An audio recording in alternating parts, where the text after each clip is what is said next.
Саламатсызбы? Ыкчам ТВ каналында биринчи жолу болуп жатсаңыз, подписаться кнопкасын басыңыз. Салам достор.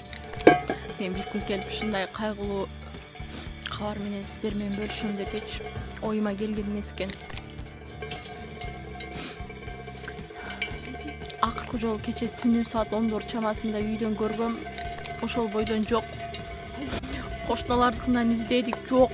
Көчөдөн өткөн адамдардан издедик, жок дагы эле. Айткам ага мен кечинде көчөгө чыкпа.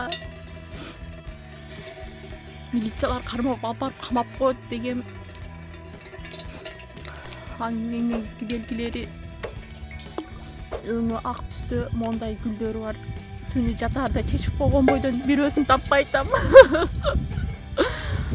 Эгер жолдон көрсөң айткылачы үйгө кайтсын. Bunun şergi çok, men bir butumuz da atar.